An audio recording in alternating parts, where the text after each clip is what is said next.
తిరుమల లడ్డూ కల్తీ మహాపాపమంటూ ఆ అపచారానికి ప్రాయశ్చిత్తంగా అమలాపురంలో గురువారం శ్రీ వెంకటేశ్వర స్వామి వారి ఆలయాన్ని శుద్ధి చేశారు కూటమి నేతలు. తిరుపతి లడ్డూ కల్తీకి పాల్పడిన దోషులను కఠినంగా శిక్షించాలని అమలాపురం ఎమ్మెల్యే ఆనందరావు డిమాండ్ చేశారు. తిరుమల లడ్డూ ప్రసాదం తయారీలో గత ప్రభుత్వ హయాంలో జరిగిన కల్తీ వ్యవహారం కోట్లాది మంది హిందువుల మనోభావాలను దెబ్బతీసిందని అమలాపురం ఎమ్మెల్యే ఐతాబత్తుల ఆనందరావు మండిపడ్డారు. ఈ పాప ప్రక్షాళన భాగంగా అమలాపురం స్థానిక శ్రీ వెంకటేశ్వర స్వామి ఆలయంలో నిర్వహించిన ఆలయ శుద్ధి మరియు భారీ మహిళా ర్యాలీల్లో ఎమ్మెల్యే పాల్గొన్నారు.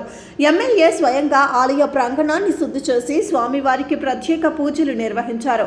గత ప్రభుత్వ హయాంలో జరిగిన అపచారానికి ప్రాయశ్చిత్తంగా ఈ కార్యక్రమం చేపట్టారు.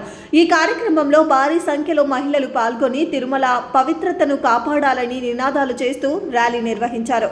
ప్రపంచ ప్రసిద్ధిగాంచిన తిరుమల లడ్డూను సైతం వదలకుండా కల్తీకి పాల్పడటం అత్యంత హేయమైన చర్య అని, భక్తుల నమ్మకాన్ని వమ్ము చేసిన ఏ ఒక్కరిని వదిలిపెట్టే ప్రసక్తి లేదన్నారు.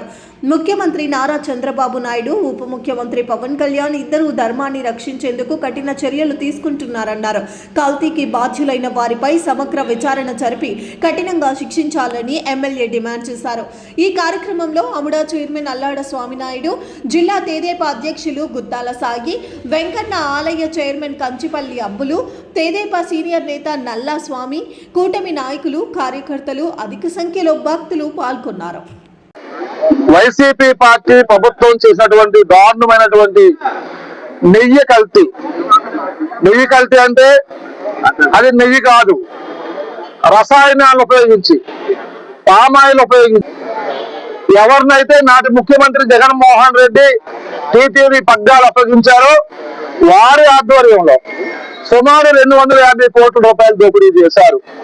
20 కోట్ల లడ్డూలు ఆంధ్రప్రదేశ్ రాష్ట్రం అంతా, భారతదేశం అంతా పంచిపెట్టారు.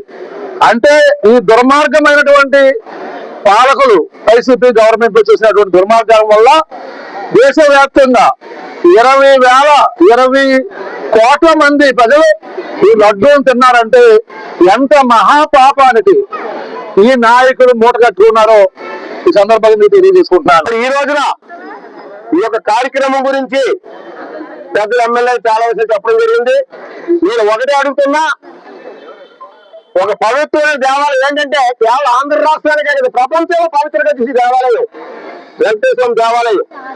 ఇలా కేవలం మన ఆంధ్రలో కాదు, భారతదేశంలో ఉన్నవాళ్ళే కాదు, ఇతర దేశాల నుంచి ఫారినర్స్ ఎంతో మంది వచ్చి భక్తితో వెంకటేశ్వరుని కోసి మొక్కుకునే పరిస్థితి వేలమన్నట ఈ భారతదేశంలో ఆంధ్ర రాష్ట్రంలో ఉంది.